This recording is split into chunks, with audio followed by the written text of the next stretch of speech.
Bonjour à tous et merci de nous suivre pour ces 5 minutes d'information. Hier, du côté du palais présidentiel, le chef de l'État, Alassane Ouattara, a accordé une audience au ministre malien des Affaires étrangères, une rencontre qui s'inscrit dans le cadre du renforcement de la coopération entre le Mali et la Côte d'Ivoire. Reportage signé Jérôme Kofiabola. Les relations entre le Mali et la Côte d'Ivoire toujours au beau fixe. C'est du moins ce qu'a indiqué le ministre malien des Affaires étrangères, reçu ce vendredi au palais présidentiel de la République de Côte d'Ivoire. Porteur d'un message du président de la transition du Mali au président de la République de Côte d'Ivoire, Alassane Ouattara, le ministre malien a en outre précisé que sa rencontre avec le chef de l'État ivoirien va dans le sens du renforcement de la coopération entre les deux pays. Je suis à Abidjan, porteur de message du président de la transition malienne, son Excellence le colonel Assimi Goïta, président de la transition et chef de l'État. Message adressé à son Excellence Alassane Ouattara, qui est président de la République de Côte d'Ivoire, qui est notre aîné à tous, pour pouvoir lui présenter l'évolution de la situation au Mali, qu'il connaît déjà dans tous les détails, mais pour pouvoir lui apporter des éléments d'appréciation par rapport aux défis auxquels le gouvernement de transition au Mali est confronté, mais aussi faire état d'un certain nombre d'efforts qui sont en cours actuellement et voir ensemble les perspectives. Dans l'ensemble, on peut retenir que ça ne peut aller que dans le sens du renforcement des relations d'amitié et de coopération entre les deux pays, des relations de fraternité, des relations d'interdépendance, mais aussi de solidarité dans la difficulté.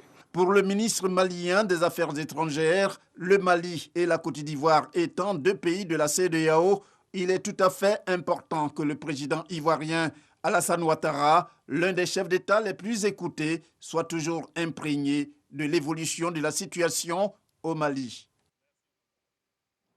Et justement, en prélude au sommet des chefs d'État de la CEDEAO sur le Mali et la Guinée qui se tient demain dimanche 12 décembre. Des milliers de personnes, comme vous pouvez le voir sur ces images, se sont réunies hier après-midi à Bamako. Tout s'affiche leur soutien aux autorités maliennes. Des mesures de sanctions plus restrictives contre le Mali sont envisagées par la CEDEAO. Le Mali qui semble se diriger vers le non-respect de ses engagements d'une transition qui devait prendre fin en février prochain. La ministre de la Solidarité et de la lutte contre la pauvreté, Miss Belmondo Dogo, a procédé hier vendredi à la remise de chèques aux victimes des crises survenues ces dernières années en Côte d'Ivoire. Cette activité marque le redémarrage des opérations d'indemnisation des sinistrés des crises sociopolitiques. Ces chèques ont été remis pour la prise en charge scolaire à 194 orphelins et personnes rendues vulnérables et mutilées, 27 blessés pour le renouvellement des bons médicaux, 26 bénéficiaires des prêts pour financer des activités génératrices de revenus, ce qui porte à un total de 247 victimes indemnisées. Ce qu'il faut également savoir, c'est que l'organisation internationale Save the Children vient d'initier à Binao, dans le département de Tiasalé, une rencontre d'échange avec les organisations féminines. Objectif, promouvoir l'entrepreneuriat et faire en sorte que les ménages vulnérables sortent de la précarité. Dans l'actualité internationale, au Burkina Faso, le nouveau Premier ministre du Burkina Faso est connu depuis hier. Son nom, Lassina Zerbo. Il a été nommé donc hier vendredi dans la soirée, 48 heures après la démission du gouvernement. Ce qu'il faut également savoir, c'est que Lassina Zerbo est un homme habitué de la diplomatie multilatérale et de la coopération internationale. À 58 ans, ce docteur en géophysique est surtout connu sur la scène internationale. De 2013 à août dernier, il a dirigé l'OTIS, l'organisation du traité d'interdiction complète des essais nucléaires. Il a également été récompensé à de multiples reprises pour son engagement dans le désarmement nucléaire et la non-prolifération. En 2018, l'Association américaine pour l'avancée de la science lui avait d'ailleurs décerné le prix de la diplomatie scientifique. Il devra faire face, avec son nouveau gouvernement, aux défis sécuritaires.